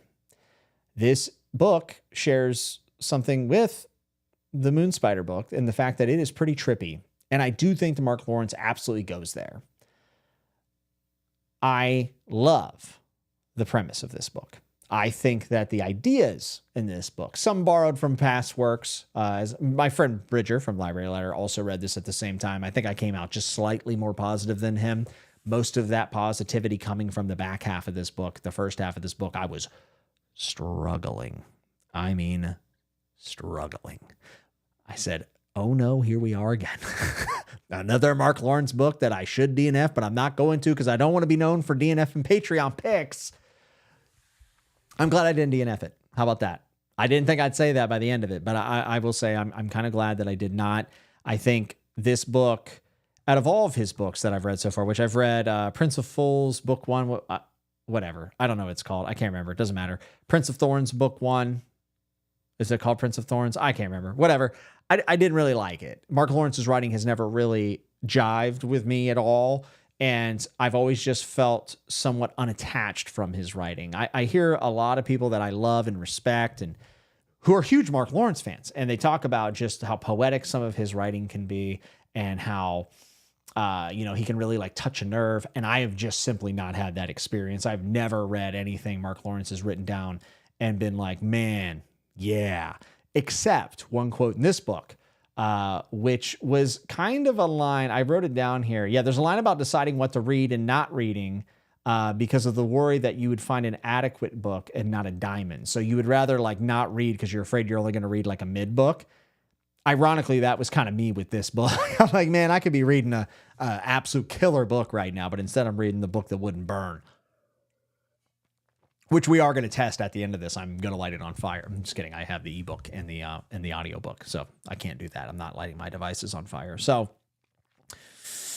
the book that wouldn't burn, definitely my favorite Mark Lawrence book by a country mile. And I don't know if that's saying a ton considering how much I did not like the others. I still had issues with the writing and not in the sense that it's bad. I'm not saying it's like objectively bad or anything. I'm just saying for my personal taste, me and him do not get along. And I think I kind of nailed it down to the fact that I've always felt lost in his scenes. I'm not someone who does a bunch of visualization in my brain, but I do kind of almost see like a layout of a scene, like an architecture, like, okay, I know we're here and like generally what this room would have in it or whatever. And for some reason, I've always found his descriptions of places mainly, but also even characters and stuff just to not work for me. I always feel like I'm fighting for footing in the Mark Lawrence books that I have read. And I don't know why that is. I can't really put my finger on it outside of the fact that I just know that there's a lot of other authors that can get me into a scene and get me going and moving, and I'm ready to go. I feel very at home or comfortable with what they're setting up. Good examples of this would be like Daniel Abraham, Joe Abercrombie, probably Robin Hobb would also be on that list. I know what Buckkeep feels like. I don't know what anything feels like in the Mark Lawrence books. I just do not care for the way he describes things for some reason, which is a bit unfortunate. So it just becomes like almost uninspiring to me. But a couple of the things that I really like about this book, and I have to say almost all of the things that I like were in the back half of the book. Once we have some threads kind of reveal themselves to matter to each other. I'm trying not to spoil anything. Things start coming together, things start getting revealed, and there's like a core piece of the story, the fact that like knowledge is so important to control. And if you can control the knowledge, you can control pretty much everything. And I was thinking about this from like kind of like a data perspective, like how we just have all this data, our data, everything, and someone has that, someone controls it. There's an entire marketplace of data, but the person who actually recommended this book, Andrew, said that they used it almost like an analogy for the internet. And I thought that was the library being the knowledge source, right? I thought that was really cool. And also because like the library does like have its own characterization. It's like this living thing almost. It's kind of hard to nail down. And the internet in itself has grown and changed and become things that we didn't expect. Some of it very, very disappointing. Some of it kind of surprisingly cool. And I think the internet's actually a really good analogy to use for the library. And there's also just tons and tons and tons of allusions in this book. Very Gene Wolfe-esque in that sense of showing you something and describe it one way, but it's really something else. This is something he also did in the Prince of Thorns book that I read. I like that type of thing. I think about 40% of the way through, I started getting a little bit tired of them for the sole fact that I think illusions are really fun whenever I'm finding everything else also engaging. But if the only thing that I'm really looking for at this point is like illusions, and again, that's just a me problem. I'm like, okay, yeah, that's probably this thing. Okay, got it. Thanks. And almost like how, I don't know. I'm not going to try to be too disparaging because I did end up liking this book by the end of it. I imagine on reread, this book would be pretty satisfying for the things that you end up knowing. I'm sure the series as well, whatever. But I also wonder if I would gain more frustration in the way some of the things are revealed and like the semantics of everything. That is one thing that me and Bridger had talked about, and Bridger was not a huge fan of, is like the way some of these things kind of came to be made some of the stuff that's been set up like not make a ton of sense. And I don't know if I dove in deep enough into like the logic of everything to really understand the layouts without kind of having his input as well. So it would be something I would look for on a reread. Maybe I'd find frustrations, but the illusions were great up to a certain point. And I got to say, like, he totally went for it at the ending. Like he went into this thing swinging, kind of throwing a lot of stuff at us. And some of it landed, some of it didn't. But overall, I think that the ambition of the story is pretty notable. And I would say I commend him for that. Did not connect much with the characters, unfortunately. I would have loved to, but I've never really connected much with Mark Lawrence's characters. I just have not. So probably his best work for me. There was a tar scene in this that kind of reminded me of Death Stranding. That only like 5 of you will understand what I'm talking about when I talk about tar and Death Stranding, but that was so cool. So just some absolutely out there things, kind of combining a couple different genres, and then the reveals really ringing true for not only the knowledge stuff, but also the us versus them concept of war and just conflict in general. I think that the way that that's kind of played with and interwoven into some of the stuff that happens towards the end is really neat. And generational trauma has to be one of the more interesting generational trauma inspections that I've read. So for that, I think that this book was a success. I'm not going to read on. I know people who like Mark Lawrence is like a top 3 author for them, and they do not like book 2, and most of them also do not like book 3. Some of them that do, it's a varying kind of reception. I'm not going to read on. I was told that I could just read this and kind of be done with it, and I feel pretty done with it. And I don't think I'm ever going to read another Mark Lawrence book. To be honest, I just don't think I'm going to. The other 2 I didn't really care for. This one, pretty good. I didn't really enjoy the first 50%. So for me, like, I've given this, and also, by the way, like, I don't really like not liking an author, like, not as a person or anything, but like as an author, like, it's not fun not being a fan of something. And I don't want to just like keep reading his books, and like the fact that I've done like 2 somewhat negative reviews for Mark Lawrence this year just feels kind of like I should be reading other stuff. So if I have anything to do with it, I will never read another Mark Lawrence book. He's just simply not an author for me. And that's not to say he's bad or anything like that. Plenty of smart people love him. People I respect as reader and their opinions, but he's just not the author for me at all. So and here's the thing, this might surprise some of you. I actually recommend you try this book, even if you've read other Mark Lawrence's stuff, especially if you were kind of like, maybe I like it. If you've never read anything from him, I mean, I do think it's an interesting book, and some of the cooler things that I've seen him come up with are in this book, whether or not they're from other stuff. And I guess it's hard to recommend considering that it's a trilogy, but maybe you could read book 1 like me and quit. I don't know. So slightly positive, probably the best Mark Lawrence could ever get with me, just because we and him do not seem to mesh as reader and author. But I was happy that it was slightly positive. I will also say this. I did not want to be reading this book at all, but that you could almost say that for every book this month. If things were just too planned, I felt a little boxed in. And yeah, I'm really looking forward to reading something I want to read. September, I would like to continue Rune Lords. I'll tell you what, I'll talk about that after. Let's go to the comments, get some opinions about this book. and reactions. And then we're going to spin the Patreon pick and find out the first book I'll be reading in the month of August, which it better not be long. For the love of God, it better not be long, and there better not be any more Mark Lawrence on this damn wheel. Please. Tom Warren said, unbelievable. Mark Lawrence is the Mac Daddy of edgelord and of the most sensitive fantasy lit ever. I actually don't think he's an edgelord. I was just joking around. I was just joking around. Andrew's here, and he said, slightly positive, I'll take it. I'm glad I didn't disappoint you. I mean, if you're going to pick a Mark Lawrence book, this is the one to do, I think. This is a betrayal of the culture you've established here at the Fantasy Network.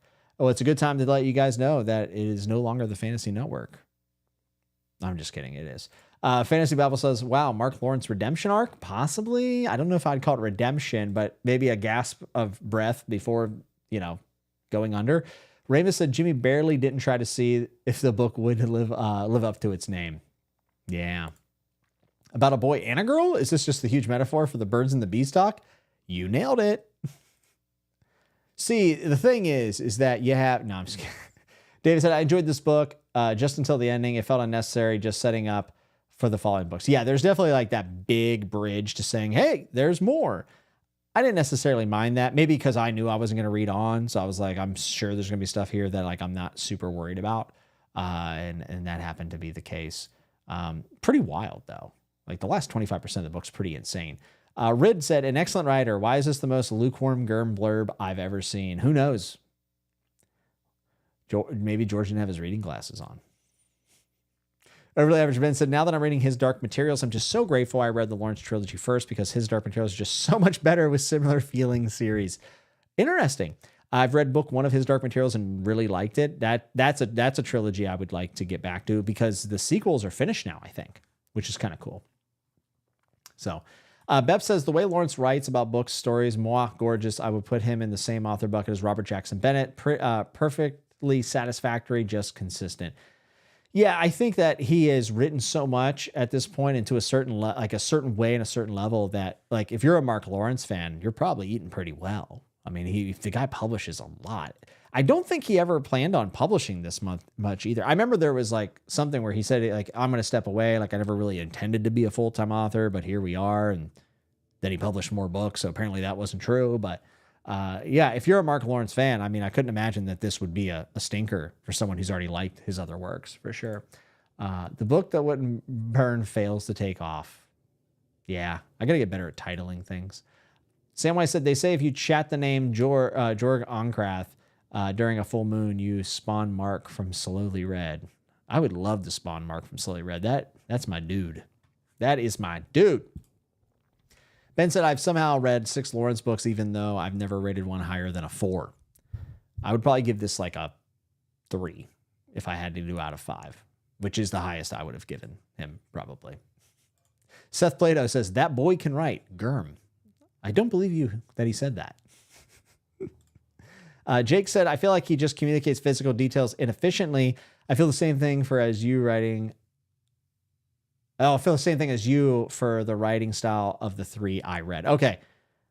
I'm at least glad that there's someone else on the planet that feels this way. I thought about this for a while, like, because I don't like saying criticisms and not having like a reasoning for it, even though it is just purely subjective from my take. I thought about maybe even going back through the book and like listing some of the descriptions, but I obviously did not do that because I didn't want to at the end of the day, but just feels nice for someone else to kind of understand what I'm saying. Books of Bang's concept, man, I felt the same way about fighting to find my footing in the scenes when I tried and DNF'd Red Sister. David said he cannot connect to his writing either. All right, here we go. Lawrence has aphantasia, if I recall. Perhaps that hampers his physical descriptions. Interesting. Yeah, I think I had heard this fact about him before. I didn't really think about it being something that would affect his writing, but yeah, probably. Maybe he has like beta readers or somebody that like help him with it. I don't know.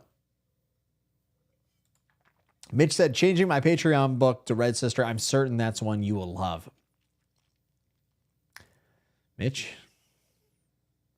you're starting to piss me off. No, I'm just kidding. Jared Fantasy Thinker said, I had a lot of fun with this one. Yeah, I think there's a lot to like. Gonna miss out on the Wolverine Ewoks in book 2. Damn it. Lawrence said he has has said he has a pantser. Do you think that's a factor in his style not working for you? Oh, he's a pantser. Probably not. I would say no, personally. Because I know other authors that, proclaim to be that, and I love their work. So I don't think, but I don't know. Matt said, I like what he does for other authors. Yeah, with the whole SPFBO, but he runs the website, right? He probably has ads all over that thing, I would imagine. So I'm not saying he doesn't help him. I'm just saying he benefits a little bit. So he's a pantser, but he writes his whole series, then edits it and makes it cohesive. I don't think it's as much of a factor as with pantsers who release book 1 of 7 with no idea what books 2 will be. I think writing all of them at once and then refining them is probably a pretty good idea. So Raymond said, careful, Jimmy, your patrons are trolly enough that people might start flooding your Patreon wheel with Mark Lawrence books. I might make it a rule that he's like, we've done it. Like, we've tried it. We're good. Okay. We're good. Same way I said, I think when I looked it up, Lawrence said he's not a visual reader, so that may have a factor in his style as a writer. Possibly. I would say I'm not really a visual reader either. So I know it. So, I mean, a lot of people are going to be like, then why do you care about his descriptions? But I still look at the words on the page, right? And try to fathom like whether or not I find it to be realistic, if that makes sense. Bridger said, I can't argue with your review, Jimmy. I haven't completely given up on Lawrence yet. I'll give Red Sister a try, but that might be his last shot with me. So before this book came out, the only book I saw people being like, this is the one to try, was unanimously Red Sister. I am just so hesitant to think that there could, it's been 3 books. It's been 3 books without a continuation of a series, but you let me know if you read Red Sister and if you give it the thumbs up, then I will try it, because I know that me and you had a pretty similar experience with this one. Obviously it's probably a little bit of variance between our experiences, but that might be the only way Lawrence ever gets another shake from me, I would say. Beb said, oh no, it is lovely. The prose is a bit purple, but that is honestly my favorite parts. There are so many short stories. Oh, you're talking about Verdi's book. Gotcha. I'd hoped you'd get the Red Sister, to be honest. Well, it's all up to Bridger now. I've put that ball is in Bridger's court. He didn't ask for it, but sometimes you don't get to choose. Sometimes you just have to be the hero that we need. So let's do the Patreon pick of the month. Let's do it. I'm like legitimately like dreading this. Tony asked, have I read Song of Achilles or Circe? They are very short reads. I have read Song of Achilles and I thought it was awesome. I'm pretty sure I teared up reading that book. I really, really liked it. And I own Circe. I just have not got around to it. So this is the Patreon pick. I got to drag this over here so I can actually like see my screen. It's very, very small, my second monitor. Jake said if they put a Vegas line on Jimmy's star rating for Red Sister, they'll set the over-under at 2.5, and I'm smashing the under. And Bridger says, the pressure. I have a feeling in your life, Bridger, you've had much more pressure than this. This is probably very small time fare for you.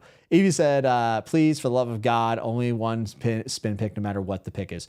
Thank you for the 5 spot. You didn't have to do that to do that. There is only going to be one no matter what, because starting the new job and stuff, I just really need my energy to be in that. Like, I want to do a great job.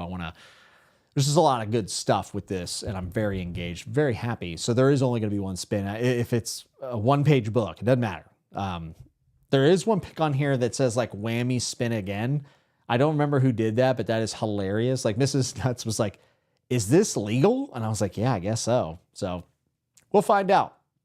We'll find out. Ralph09 said, Jimmy, I just watched your Boys Life part and you mentioned Giant Eagle. Are we in the same area, DeBurg?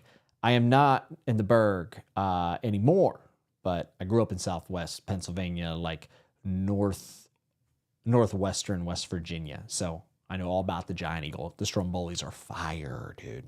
Fire. You also could get a free cookie at the bakery if you had a kid's card. It was sick. Okay, so let's do the Patreon pick. I just want to give a shout out, obviously, to anyone that supports the channel in any facet. I appreciate it. But the people who do go over on Patreon, I mean, you keep the lights on, and it's very motivating and also just very touching that anyone want to support what I do. And these are the top 2 tiers. My Nights Watching Kingsguard.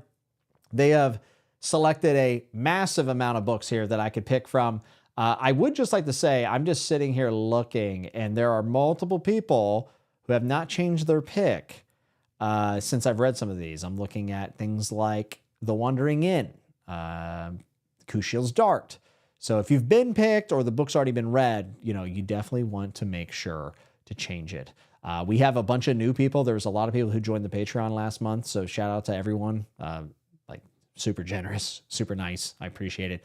Let's find out who wins for the month of September, shall we?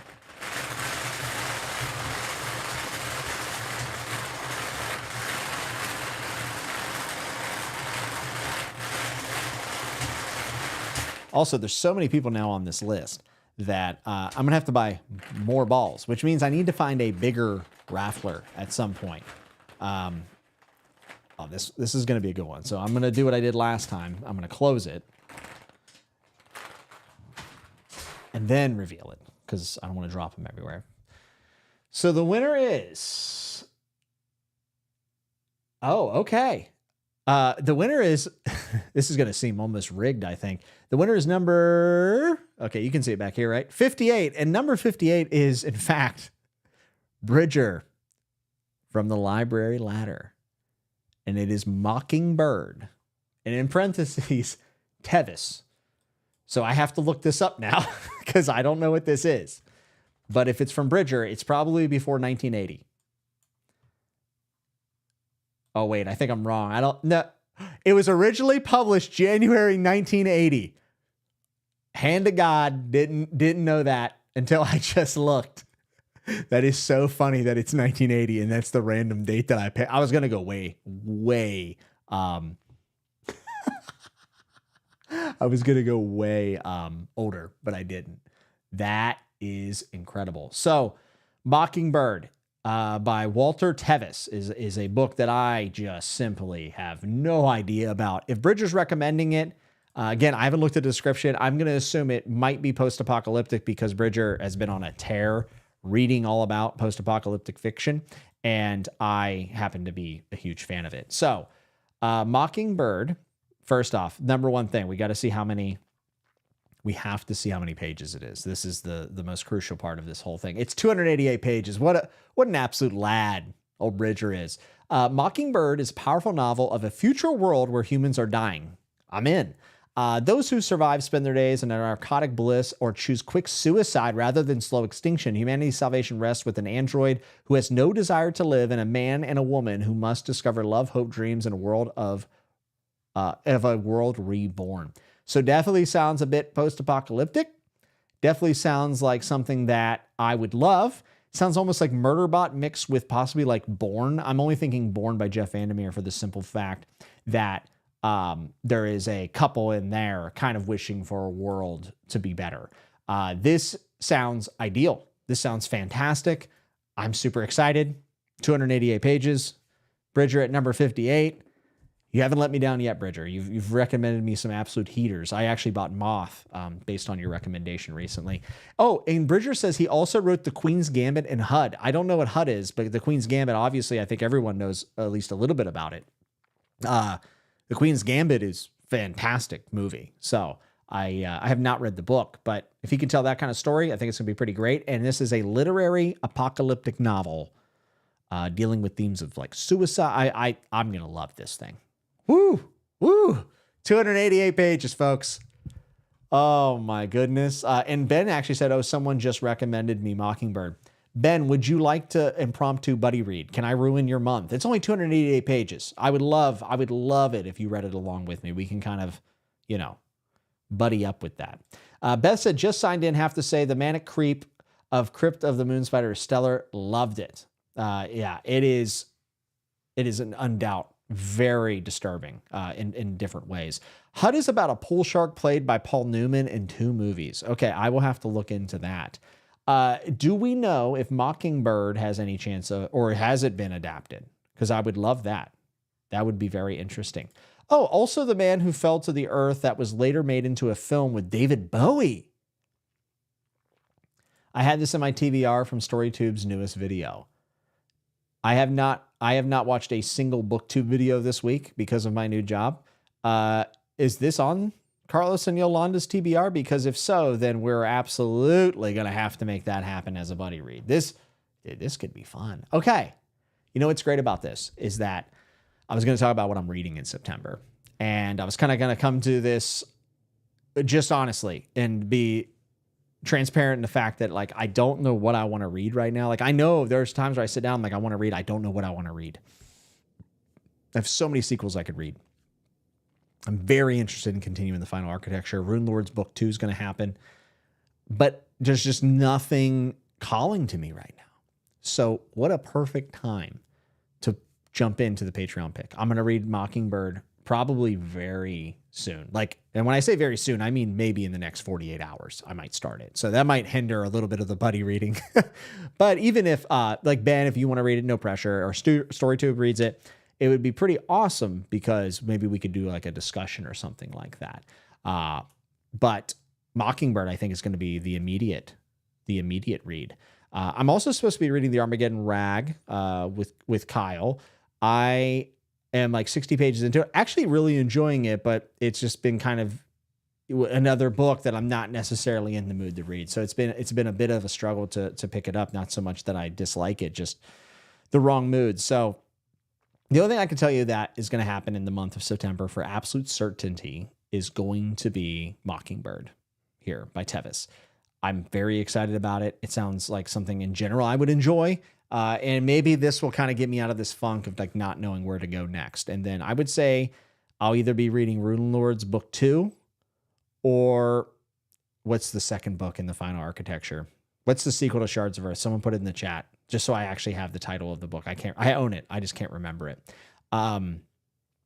So those are the two preliminary reads, but I guess what I'm trying to tell you is like, I have no idea what I'm going to read. It's probably going to be Eye of the Void is book 2 in the Final Arc. Thank you, Anitha. Appreciate it. Eye of the Void. Pretty sick name.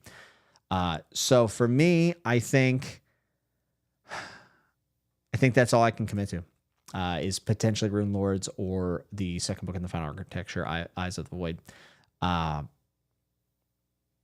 You got to tune in next month because who knows what I'm going to come with to talk about. Who knows what books I'm going to go over.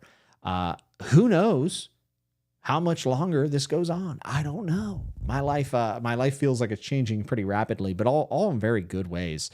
And just kind of realizing that I'm mortal and I do only have a certain amount of times. Like I felt as if I didn't get as much out of reading this month as I really would want to. Pretty like normal, I would say, with switching a job, but reading is just such like a core piece of who I am and what I am that it feels weird whenever it's not clicking, even though I had an overwhelmingly positive. I have a book of the year candidate, on this list.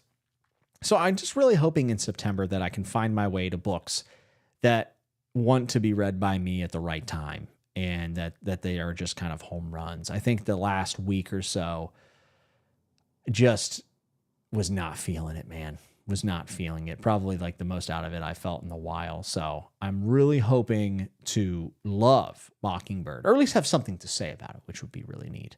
And I hope that I can come in next month to In a Nutshell and just blow the roof off this place with just random stuff you've not heard of, or at least something you wouldn't expect me to read. Who knows? Maybe it'll be Sarah J. Maas. Maybe it'll be Rose of Jericho by Alex Gratian, which I want to read. Library Ladder says, I can't wait to hear what you think of Jane Hennigan's Moths when you get to it later this year. That is a book that I do plan to read before the end of the year. Daniel Klausser said, apparently Mockingbird is like 1984 crossed with Brave New World plus Escape from New York. Okay. I mean, I just read the Irish 1984 Prophet's Song. Had a lot of fun with that. Well, fun's not the word. I had a lot of thoughts about it. So, Matt, thank you very much. Tony said maybe reread a favorite book. It's my stream. I guess I can take this wherever I want to take it. I have really been kicking around the idea of rereading Malazan next year. I'm not saying I'm going to. It certainly wouldn't be a read along of any sorts. But I've reread. What have I reread? I've reread Gardens of the Moon. I'm like a quarter of the way in Dead House Gates, a quarter of the way into Memories of Ice, and probably about 100 pages into Midnight Tides. I've just like randomly pick up Malazan books and read them and just like, I love this so much. I think I'll probably know whether or not that's going to be a realistic idea after I read No Life Forsaken that comes out this fall, which, by the way, we're getting another Malazan novel from the man himself, Stephen Erickson, who I love. I am thrilled about that. I'm wondering if No Life Forsaken will quell my want for Malazan, or if it'll just make me more hungry for more. And if so, there's like a really solid chance that I could see myself not just rereading Malazan, but taking my time and doing more videos on it. Because some of the stuff that I'm most proud of on this channel is my early reviews of Malazan, but then my discussions of Malazan, and just how authentic it felt to be on a stream and be like, I don't know what happened. Please someone tell me. And then just going through it with other people. It's just like one of the best feelings of community I think I've had online as a reader. And I think about those videos often, and those are the ones I see.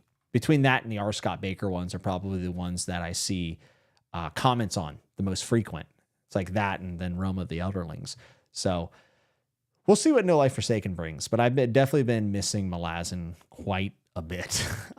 K-Fox said, have you considered doing another one of those videos where you read the first page of a bunch of books? Yeah, one by book reviews. To be honest with you, it kind of flopped. Like, I don't think a lot of people, I don't think a lot of people are interested in it. But two, it's kind of I don't want to call it bad branding, but kind of bad brand. Like, you don't really know what that means. Like, the only way that works is if I continue to do them. And I do, by the way, I do continue to do that. I will continue to do them. It's just I just haven't had the motivation nor the time or energy, especially with starting this new job. So the two things I've been thinking about is doing more of those.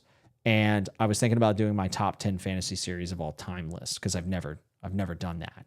And I thought it was going to be fairly simple. And then I started to like just, lay down the groundwork of like, okay, well, what would maybe make the list? And I started to realize it was a little crazy. There was some stuff that I thought for sure would be in the top 10 that is not there, that I think is going to slip out. And I think some people are going to be pissed at me, but it is going to be what it is. I've changed a lot as a reader over the years. I've read a lot more stuff. And then there's like, how do you compare something that's like a cohesive narrative to something that's more entry installs, like, or, like single entries, like Baslag. I mean, it has a little bit of continuation, but it, like, for all intents and purposes, anyways, there's a lot of, like, I actually found that stimulating to think about. So I would say one by book reviews, and I would definitely say the top 10 fantasy series. And I am still trying to piece together this George R. R. Martin video that I've had in the tank for literally forever. So I just need stuff to slow down a bit and get a little bit comfortable in my new routine. And then I hope to have more stuff out because I still kind of love doing this. I also feel like very kind of like how to say this? Like, I don't really feel like I belong to like a larger community as much anymore, meaning that like what I do here is unique in the sense that I read a bunch of random stuff. It's not always sci-fi and fantasy. And I am trying to convince people who read mostly science fiction and fantasy to maybe try something different. And for that, I think my audience has become much more like diverse and wide range. And I love that. But I also do kind of feel like I'm out in the ether, like floating around a little bit. And part of me really loves that. And then part of me is like, well, maybe I should try to fix that. I don't know. But there are not too many people that are just going live and doing this, which, by the way, was the intent behind this thing is in a nutshell, do everything live. Like that's where I thrive. That's where I think I do my best stuff. So, I'm always playing around with those ideas. And I really do think there might be some structural changes to some of the shows that I do here. And it's going to be a little bit more of a streamlined, but more cohesive, episodic type deal. So we'll see. We'll see. I'm kind of just rambling at this point, but I feel like I just haven't had the brain power to kind of work through a lot of the ideas that I have. So I'm doing it in front of you all right now, which is embarrassing. So Dagger in the Coin is the I assume this is supposed to be the GOAT or great. Okay. It's supposed to be great. I love it. Yeah. K Fox. Absolutely. No, it would help me find direction for sure. And like, that's the nice thing about the One Piece book reviews. Like, even if they're not like the most popular videos, they're actually very beneficial for me because I'm going to do that anyways. And it helps me find the next thing. So would love to watch that Gurm video when it's ready. Hey, me too. Me too, dude. We'll have to see. There better be Dagger and Coin in that list. Maybe it will be. I think it's safe to say it will be. But there's some other stuff that fell off the list that I was just like, this is unbelievable. I'm gonna have a lot of people yelling at me, but it is what it is, you know. Folks, this has been another edition of In a Nutshell. I will be reading Mockingbird. This is some sort of like post-apocalyptic literary fantasy. I've been kind of inviting people to read the Patreon Pick of the Month with me. I don't have like a structured way of doing that, but I would just love for people to read it in the month of September and then come and give me your thoughts in the live chat or in the comments after for the September In a Nutshell stream that happens at the end of the month.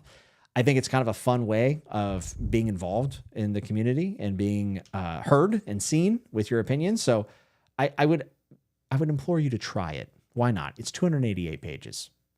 Library Ladder recommended. It can't be that bad, right? There's no way. We can all blame him if it's terrible, and that's perfect. So who doesn't like yelling at Library Ladder? I know I do. I love it to death. Thanks for being here. Thanks for being here live, or if you're after the fact. I hope that the timestamps help the people kind of move around the rambling and such. But if you're someone who's like just stuck it out after the fact, after this is already, off live, and you watch all of this, I just know that like you're awesome. you're tremendous. Everyone here always does so much to add to these streams with context or jokes. And I just very much look forward to these and very much appreciate it. And I hope that everyone has a great September and whatever you're reading. Let me know what you are reading in the comments down below. And let's see. Yeah, you got to like and subscribe. That's a checkbox. Patreon discretion is optional. It's appreciated. Did I miss anything? I don't think so. I think the only thing left to say is be good, be safe, and remember to always keep turning the page.